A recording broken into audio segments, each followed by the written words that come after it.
This video is to introduce the Curriculum Alignment Project for Education 270.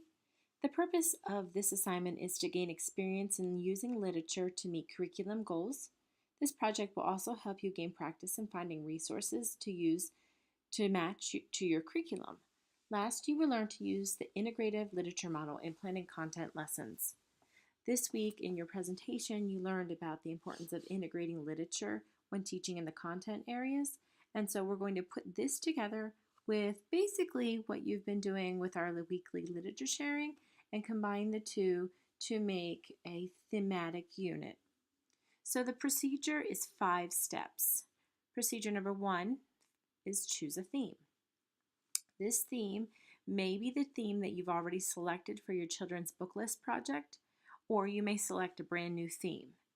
Just keep in mind the age of your learner when you choose the theme to make sure that you've selected something that will interest this age.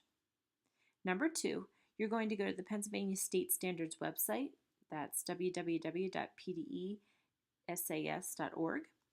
And when you get there, you're going to be browsing through the standards for the age level of learner you're interested in. You should be familiar with this at this point because we've done this for our lesson planning. If you have any questions, you may post on Facebook and I will answer them right away.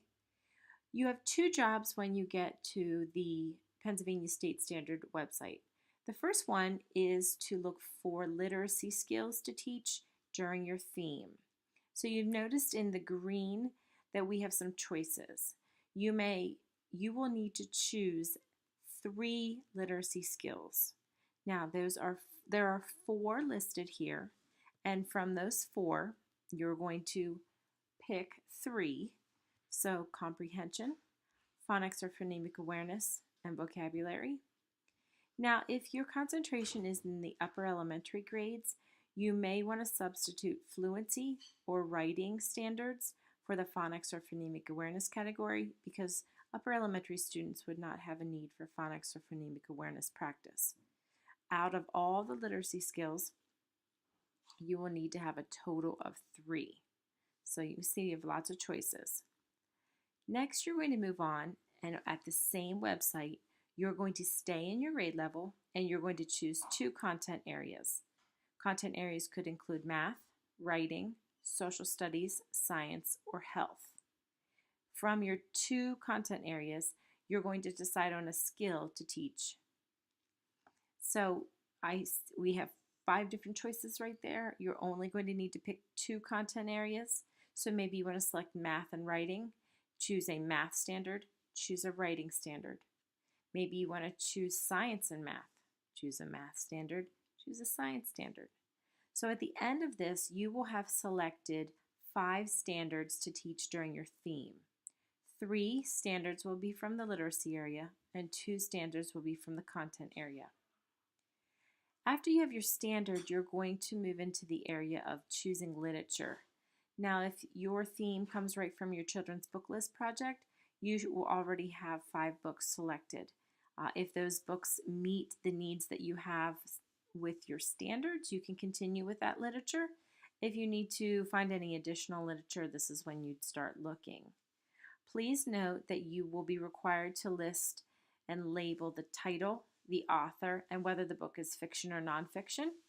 Also, you must have at least 1 nonfiction book in your theme. That means you can have a blend of any fiction or nonfiction, but you must have at least 1 nonfiction and also at least 1 fiction. The last step in this project is to take all of your information and map your theme on a graphic organizer. This map will include the name of your theme, the grade level of student, the literature you're sharing, your standards, your objectives, and your activities. I want you to follow the attached handout and use it as a checklist for this project. This will match the rubric that is on D2L that I'll be using to grade you. Be sure that you can check off every part for each category. You're also going to want to look at the sample that's attached. It's a finished product of what your project will look like. Please note that I have added an additional content area in my sample for you.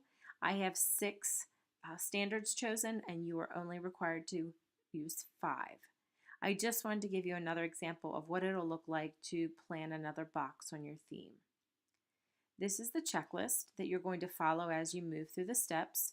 You can see we have the literacy areas, the content areas, your literature, your graphic organizer, and for every project we've done, we always have a reflection. This also has 4 reflection questions that you'll need to answer in paragraph form at the end of your project. Last is our theme shown in the graphic organizer. So you can see it's very important to have the name of the theme and the grade level that you've selected right there. It can be at the top, it can be at the bottom, but as long as it's easily viewable by anyone. Next, you're going to want to label each of the literacy areas. I put my literacy areas in green. Remember, you also could choose phonemic awareness. You also could choose fluency or writing for your literacy areas. Under each of my literacy areas, I have my standard labeled with the anchor and also written. Then I have my matching objective. I have my activity. You can notice that my activity is very basic. I haven't given a lot of information about the activity, but I know what it is in my head, and what you write should be a very quick description. And last, I have my literature. It's labeled with an author and also whether it's fiction or nonfiction. I've done the same thing for comprehension and vocabulary. And if you move down to the brown boxes, you can see that I have my content standards. Remember, you only need 2 content standards. I added an additional for you just to see what it's going to look like. I chose science, math, and writing. I have the science standard for my grade level, which is grade 1. I have written an objective to match, an activity is selected, and literature labeled again with the author and the fiction or nonfiction genre label. Done the same thing in math and the same thing in writing. At the end of your project, you're only going to need 5 boxes. You're welcome to do 6. That would be great if you can add something else onto your graphic organizer. This project will be Dropboxed by the due date, and also it will be placed on Facebook. One of the really great things about this project is you'll be able to take this project and look at all of the projects of your peers. It's great if you can save them or print them, and then you're going to have thematic units for a variety of grade levels and themes with activities that will get you through at least several days, if not a whole week. And that'll be a big asset to you as you become a classroom teacher. So have fun with this project. It's an extension on everything that we've done, and it's one of our culminating activities.